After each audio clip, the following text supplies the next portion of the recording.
Mabagyong umaga. Ito po ay si Bagyong Christine. So magdamag yan, ganyan ang nangyayari, no? May pagkalakas yung hangin, tapos steady lang yung ulan pero non-stop.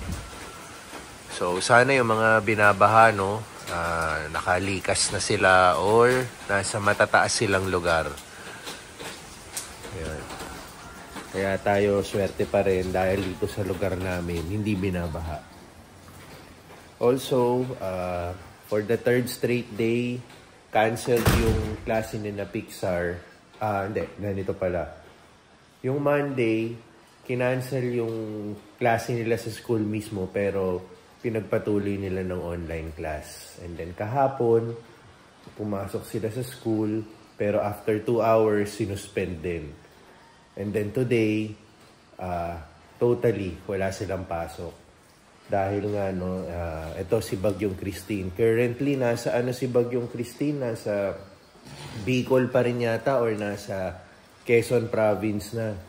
Papunta na siya dito sa Manila and Northern Luzon. Yun. So, buti na lang dito sa atin sa Manila, panay ganyan lang, hindi talaga yung super, affected tayo ng mga ulan-ulan lang, pero hindi tayo direct path or direct hit ng bagyo. So, ito nga pala si Pixar. Good morning, Pixar. Good morning. Ayan. So, si Teens, umalis kanina, nag-workout. Tapos tayo pala, antayin lang natin si Teens umuwi para siya naman ang bantay dito kay Pixar and then magdi-deliver tayo ng itlog. So, meron tayong delivery for today. Kahit na Kasi bukas naman ng mall no? Sa mall kasi yung pinagdi-deliver namin ng itlog. So, tuloy pa rin.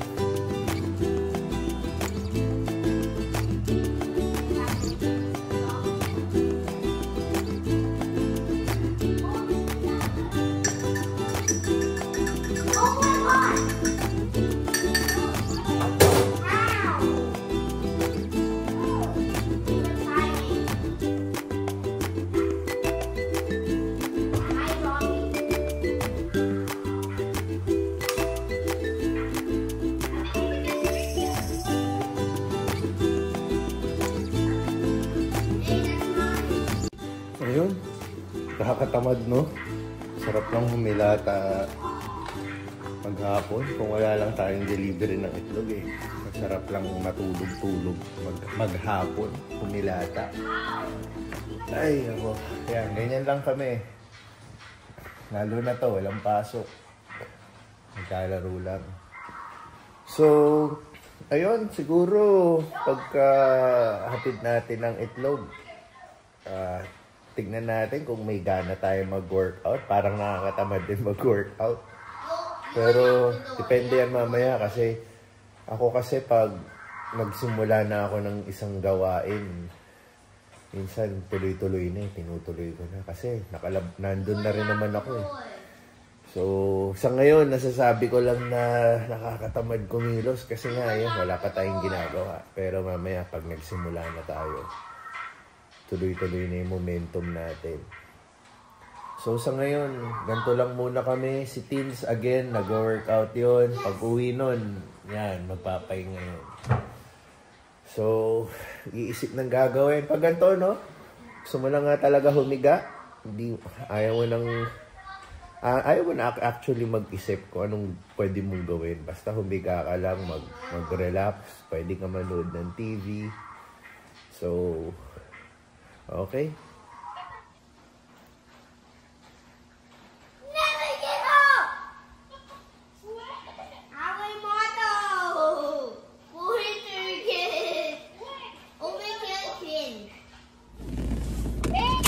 Okay, isasama ko na to si Pixar kasi si mami niya maya-maya pa daw siya makakauwi. So, kailangan ko na kasing i-deliver yung itlog. Kaya isasama ko na lang siya. And then, ako naman, turn ko mag-workout after. Isasama ko na lang din siya. Total, wala naman silang pasok. So, ayun. Alis muna tayo.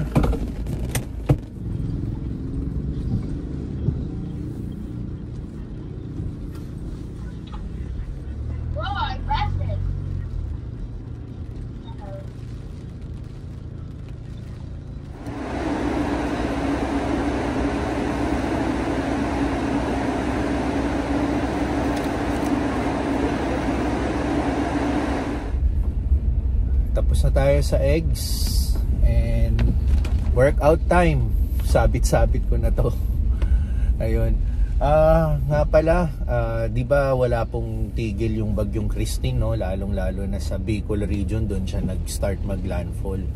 Nagpadala nga ng video yung father ko from Bicol. Pinakita niya na non-stop yung baha doon sa harapan ng bahay nila. Pero buti na lang, doon sa bahay niya, medyo elevated yung bahay niya.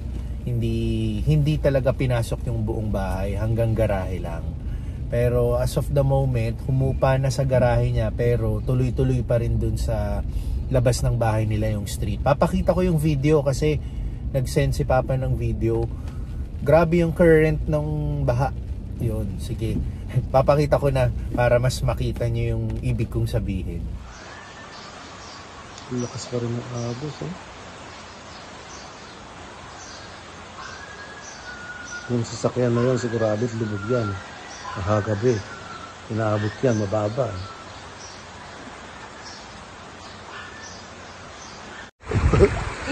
Baha.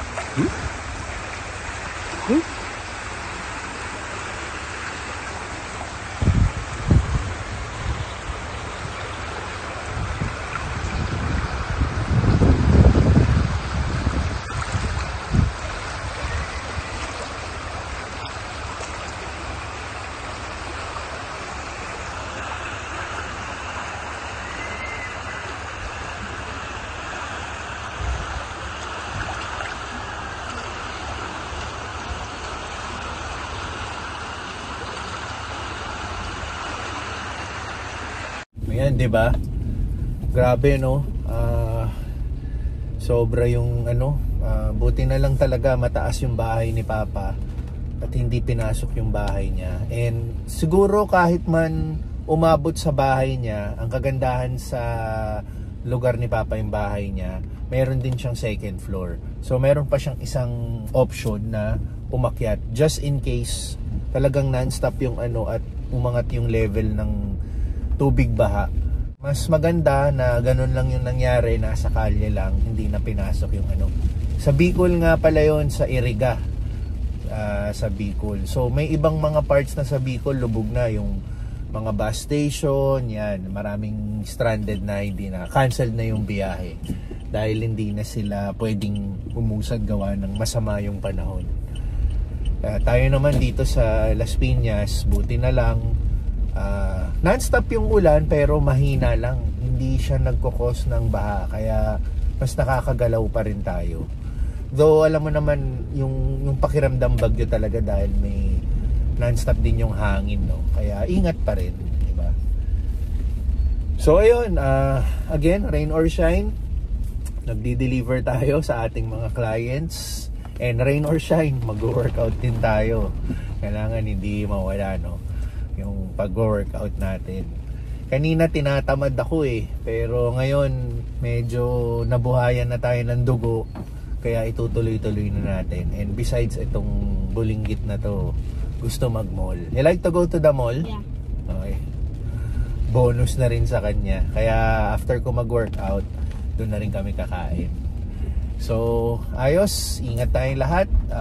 Again, bagyong Christine po ito.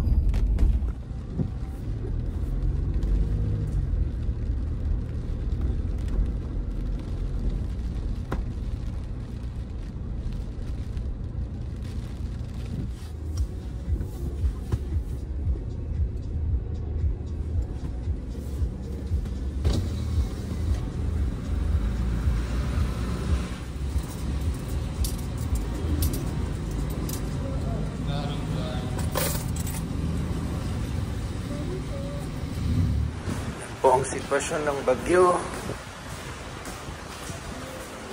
Ito, nagbangon pa ng bag. Kasi hindi lang mag-take care din pasyente.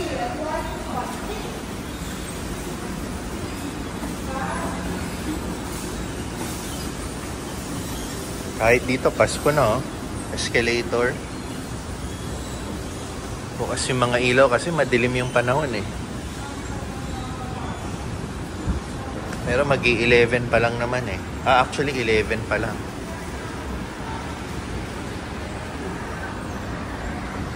So workout muna tayo. See you later.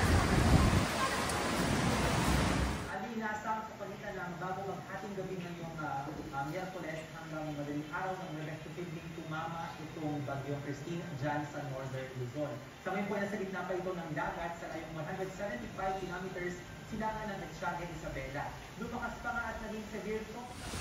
Yan, ganyan ang bagyo natin, no? Lakas ng hangin. So, mag-aalas 7 na ng gabi.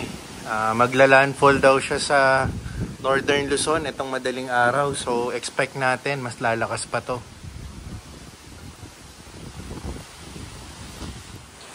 Umaga na naman. Alas 10. Ito. Na bumawas yung hangin pero ngayon ulan naman. So, magdamag kagabi, panay hangin. Hindi tumitigil. Tapos, ito, kani-kanina lang nagsimula ng umulan. Ayan. So, marami tayong gagawin ngayon. Kailangan natin magpa-laundry. Tapos, araw ngayon sa RHG. Dahil tomorrow, luto day ni Chef Ed. Kailangan natin mamili sa grocery. Sinimulan na ni na ate. Tayo naman yung mga hindi nila nahanap sa grocery, tayong maghahanap ngayon. So, rain or shine, tuloy-tuloy pa rin ang ating ready hit go, no? So, kailangan lang natin mag-ingat. And, ayun, mas mapupuruhan ngayon yung Northern Luzon. Itong si Bagyong Christine. Kung may mga viewers po tayo na taga Norte, ingat po kayo, no? Lalong-lalo na sa baha. And yung mga landslide, no? Yung mga nasa bundok, no? So, para tayong weather report. Pero yun nga po, yun yung mga nabalitaan natin kahapon sa TV Patrol sa balita.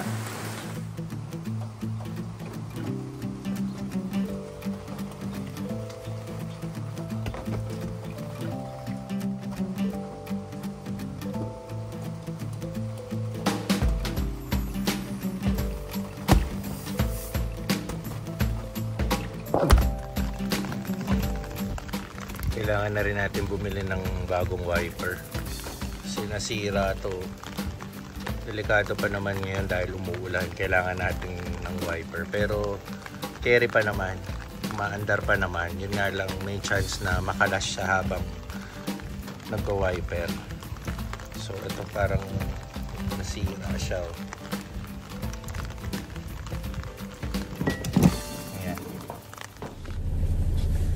May nabibili naman yatang isang wiper, no? Hindi naman siya laging pares, no? Siguro may isa lang nabibili kasi yung dito sa bandang side, sa kabilang side, okay pa naman, ayos pa. So ang plano ko, bili lang tayo ng isang side para hindi delikado. Ayun, okay. Larga na tayo. So, buti na lang yung ulan, hindi talaga siya yung buhos, no? Kaya manageable naman siya. Hindi siya yung kailangan indoors ka lang kasi natatakot ka baka sa mga dadaanan mo. Baha.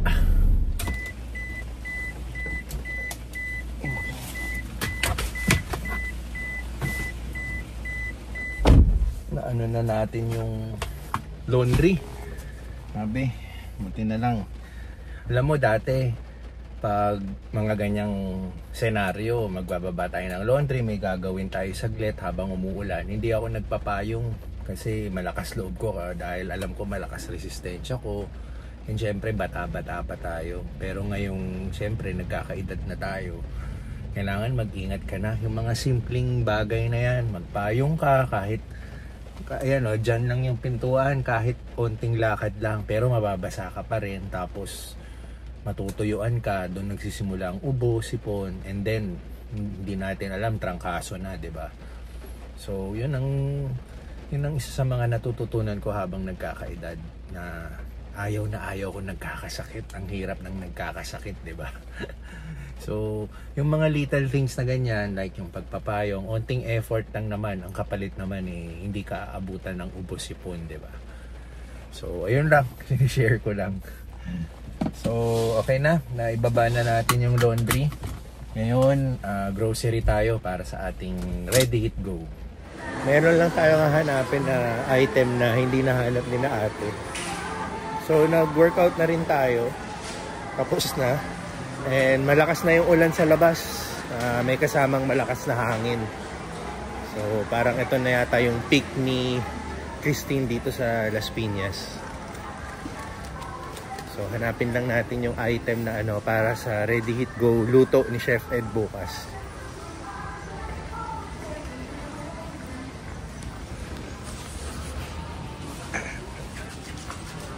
Ayan, dito tayo sa mga sauces, condiments. Kailangan natin hanapin is dark soy sauce. Isa sa parang ganito. Isa sa ingredients ng ating mga putahe sa Ready Heat Go. So, may light soy sauce kasi ito dark soy sauce.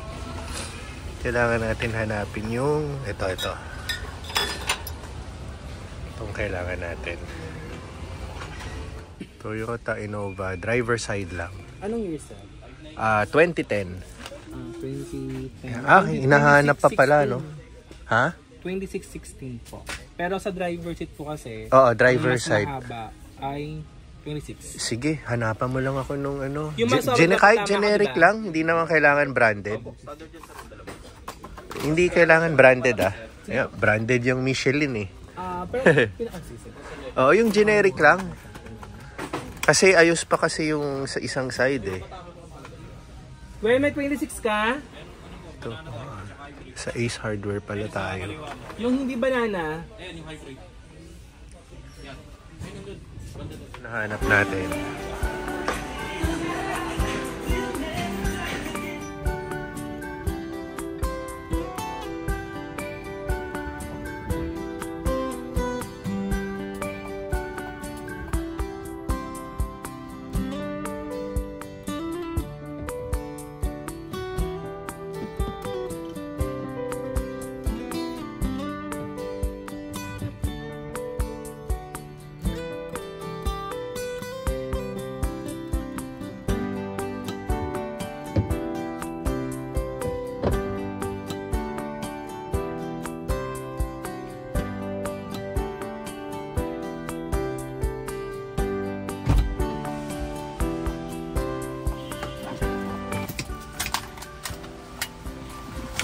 Yan. Kinabit ko na. Try natin. Yun. Ayos.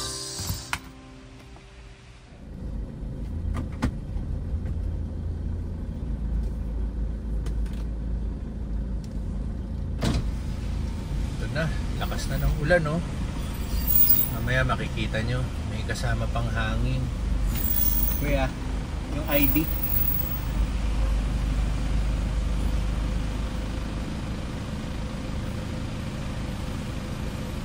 Yun. Salamat. Ayan na ang bagyo. O yan, nakita nyo pati hangin, no? Kitang-kita yung ng hangin. Buti na lang. Yan, maayos na yung wiper natin. Swabe na. So, yan. Bagyong Christine. Ito na yung niya, pinaka-peak niya sa atin. So, nabalitaan ko, no, marami na rin pinapauwi na sa mga kumpanya, sa mga private sector. Yan. Kasi alam ko, kaninang umaga, wala nang pasok sa mga government naman. So, this time, sa private. Pero sana maaga-aga nila in-announce, hindi yung uuwi ka ganito. So ganun din eh. Ipit ka pa rin eh. Hindi ka rin agad makakauwi. Ayan, grabe. So tayo, hindi pa tayo uuwi kasi may huli pa tayong gagawin sa Ready Heat Go. Pupunta pa tayo sa Fresh Options para pick upin yung order nating chicken. Kasi usually, dinideliver na nila sa bahay. Pero since pangit yung weather, hindi kayang i-deliver ng rider nila, kawawa rin naman, no? So tayo na magpi-pick up. So ito na naman yung last na gagawin natin for Ready Hit Go, and then pwede nang ihatid sa bahay, and then tomorrow luto nga, no, para ma-prepare na.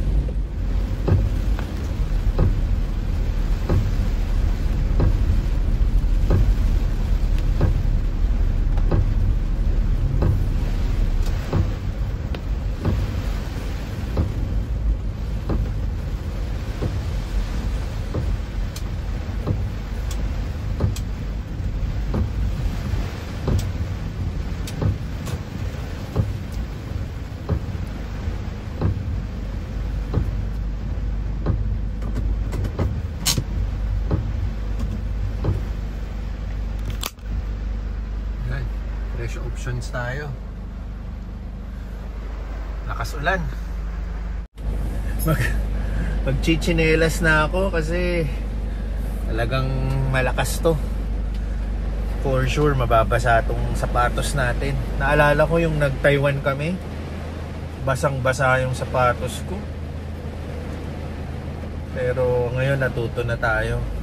May baon tayong chinelas. Kaya chinelas tayo para sigurado mabasa man, ayos lang. So siya nga pala, hanggang dito na lang yung vlog ko. Tapusin na natin. Ingat ang mga apektado ni Bagyong Christine. Ito, lakas na dito. What more sa sa may Pampanga, Pangasinan. Doon talaga yung pinaka dadaanan ng bagyo. So ingat lang.